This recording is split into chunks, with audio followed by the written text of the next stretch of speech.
Hi viewers, students, welcome back to online classes. How are you? I am James here. Today I am discuss with Indian Penal Code under section 325. Section 325 explain about punishment for voluntarily causing grievous hurt. Okay. Section 325 explain about act whoever except in the case provided for the by section 335 voluntarily causes grievous hurt shall be punished with imprisonment of either description for a term which may extend it to 7 years and shall also be liable to fine. Okay, in this section 7 years imprisonment. We'll see the punishment area.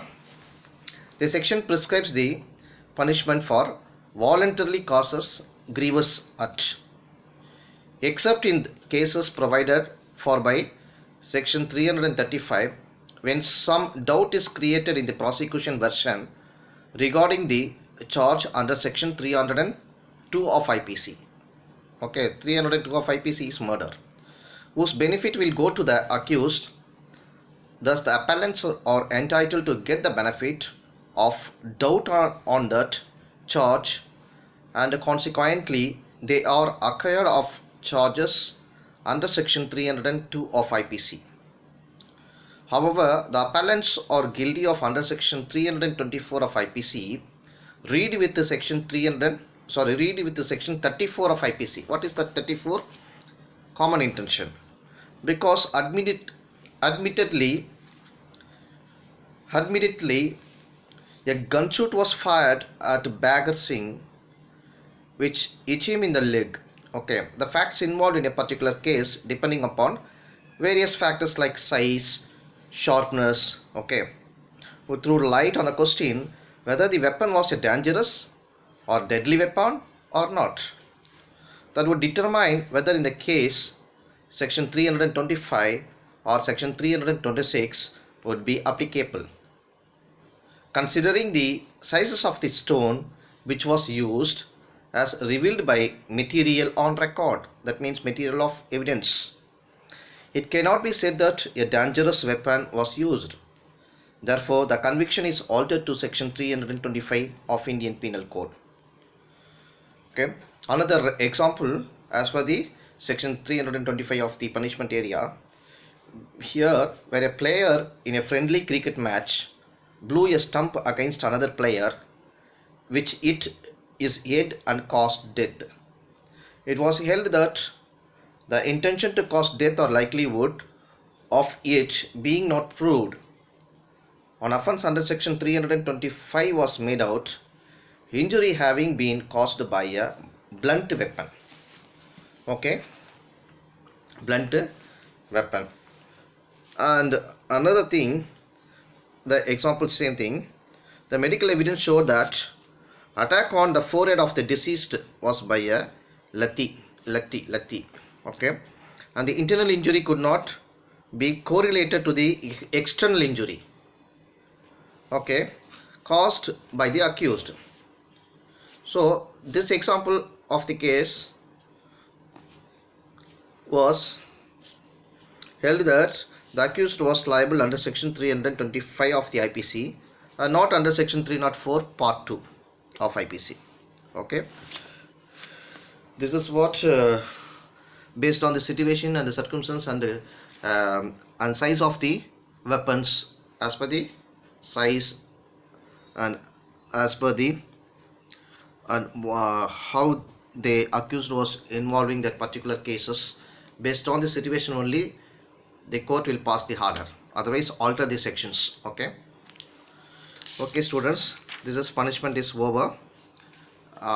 We'll go to another section.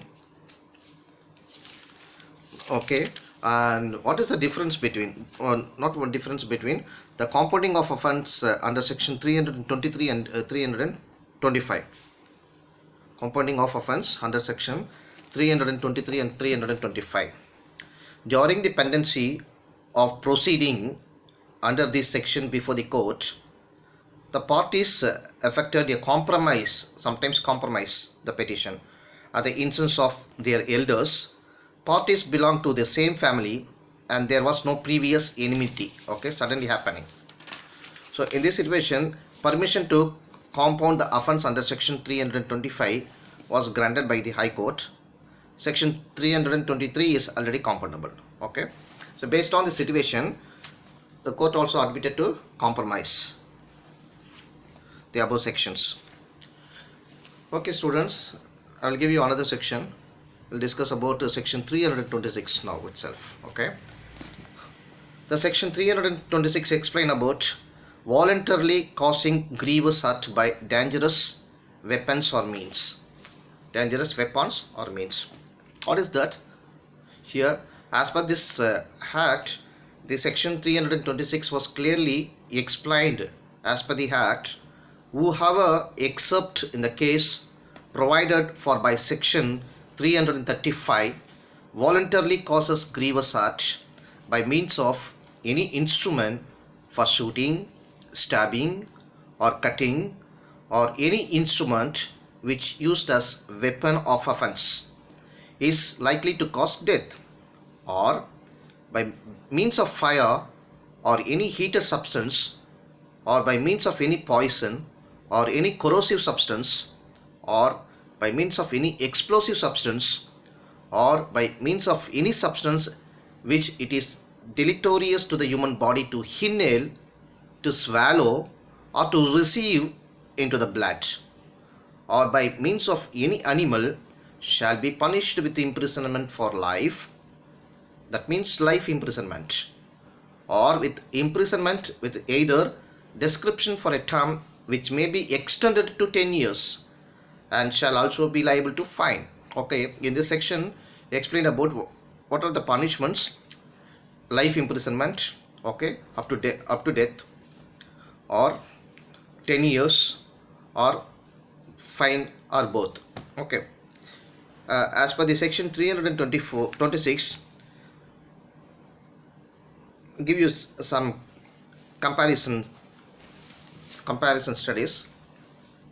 The relationship between this section and the proceedings one is the same as that between sections 324 and 323.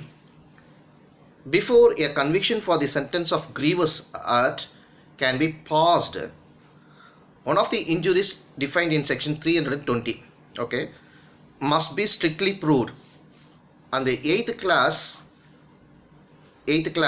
is no exception to the general rule of law that a penal statute must be construed strictly. Here the expression any instrument which used as a weapon of offence is likely to cause death has to be gauged, taking note of the heading of the section. What are the essential ingredients as to be attracted as per the section 326 of IPC? 3 is available. Number 1 is voluntarily causing a hurt. Voluntarily causing a hurt.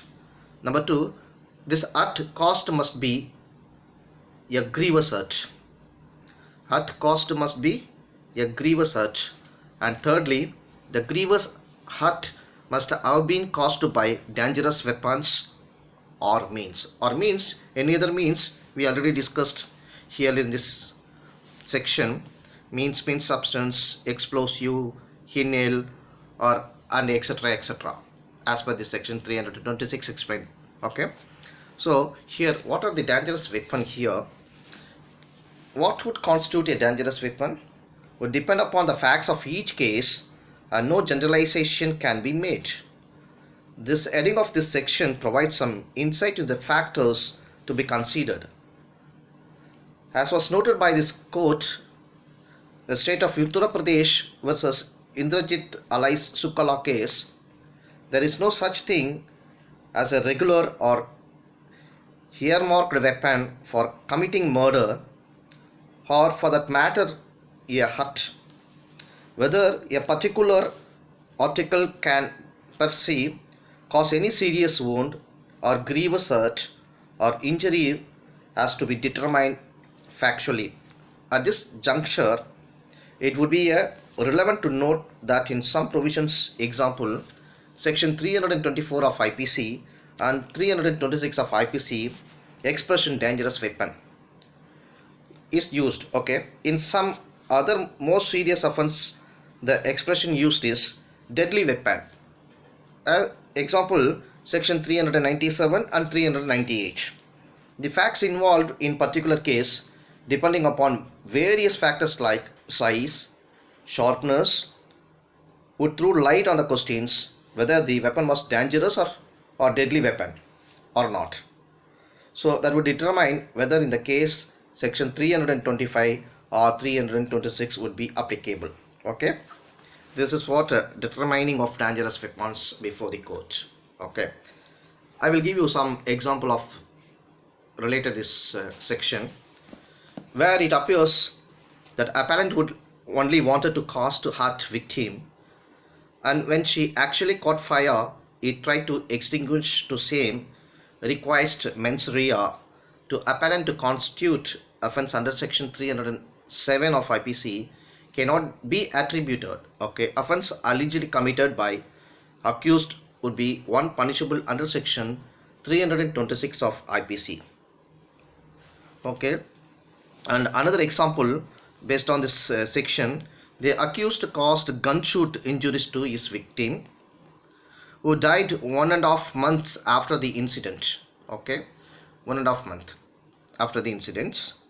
During that period, he was operated, and for purpose of surgery, several incised wounds were caused. He died due to the second hemorrhage, excessive bleeding. Okay, at the time of surgery, when his arm was amputated means cutting. Okay, cutting his arm.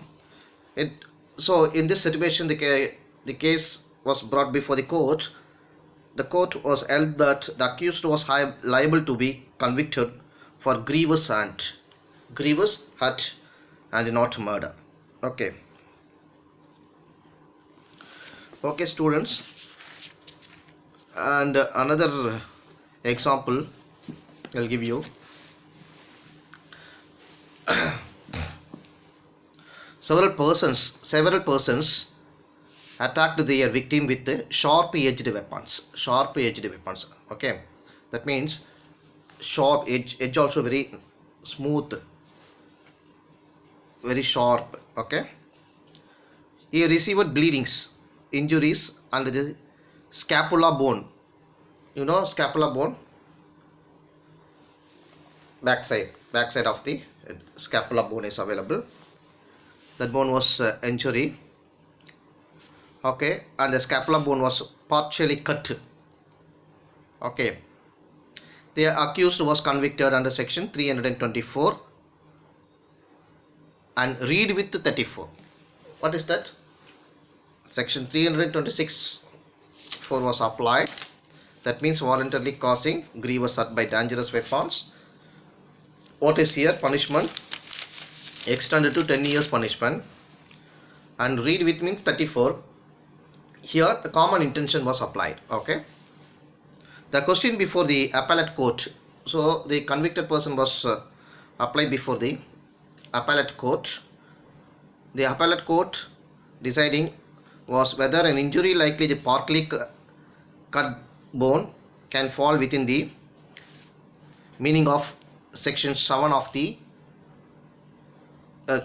clause 7 of the section 320 of IPC. That means section 320 subclause 7. Okay, so the court held that it would be a fracture even without the specific opinion of the doctor in that respect, and upheld the conviction of the accused. Okay, and another example I will give you. The accused harmed with deadly weapons attacked a man that man who received multiple injuries and died after 2 weeks due to supervening cause. Okay, supervening cause.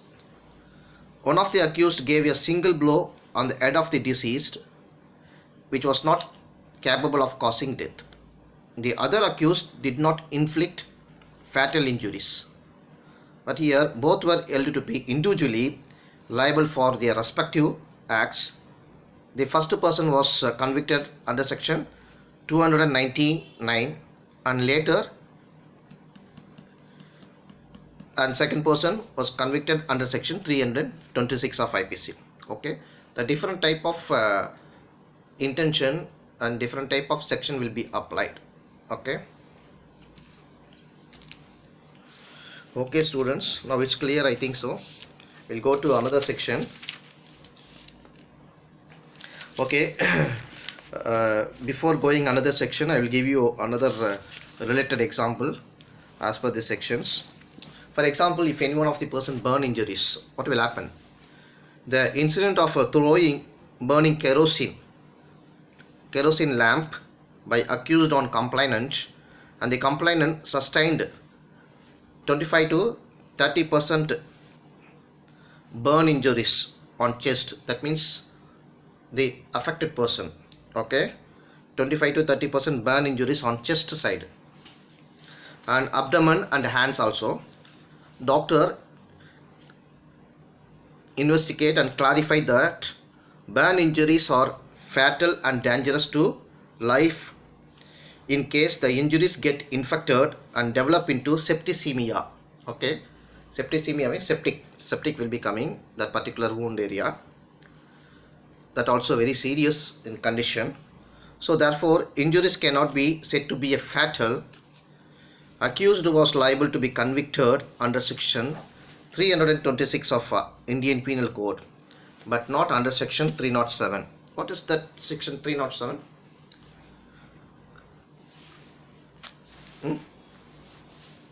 What is that?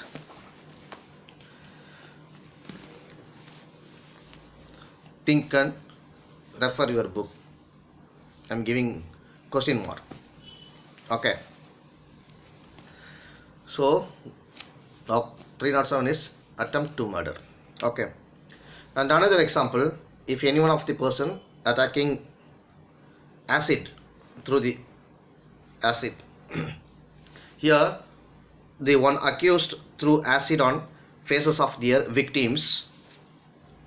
He was admitted into the hospital. As per the medical evidence showed that the injuries caused on the faces and eyes were not sufficient to cause death. So based on this report, the accused was convicted under section 307 was altered to one under section 326. Here the court observed that unless it can be shown that the intention or knowledge of the accused, okay, was to cause such bodily injury as won't come within one of the four classes of section 300. Four classes means section 300 subclass 1, 2, 3, 4, no, that fourth class. He cannot be held guilty of offence under section 307. Okay, I will give you another example. Attack with piece of stone. Some persons throwing stones also. This also attacking indirectly. Okay, what happened here? The weapon of assault was a piece of stone. As per the evidence of the doctor, the injury caused was grievous one. But considering the size of the stone used for the purpose, it could not be said that a dangerous weapon was used. What happened in this case? The conviction was altered to section 325 from 326, because before doctor witness, the court was passed the order section 326 as per the FIR. After proving medical witness, it was sentence altered from 326 of IPC to section 325. Okay, what section 325? Punishment for voluntarily causing grievous hurt. What is that punishment? Here 7 years. Okay. Okay, students, we'll discuss. Okay, another point of example also. I think this example also very good. Torture in police custody. The same section will be applied. While in any one of the accused person detained in police custody in police station. So that policeman torture in police custody. The victim was arrested. The victim, the particular person, victim was arrested and kept in police station for 3 days and was not produced before a magistrate within 24 hours. What is the procedure of arrest? If any one of the person arrested police station, he must intimate it to the police station within 24 hours. Okay, but here 3 days. The accused was the victim was arrested. Here the accused here the aggrieved person is a victim, was arrested and kept in police station for 3 days, but and was not produced before a magistrate within 24 hours. Okay, so the third degree methods adopted on him, and his penis was also chopped off with the barber's razor. The inside police station. Okay, it was a barbaric act on the part of the accused, who deserve no leniency, because this type of torturing also coming from police side. Here both accused, here who is the accused? The police and barber. Okay, the both persons were held guilty under section 326 of IPC. Okay, students,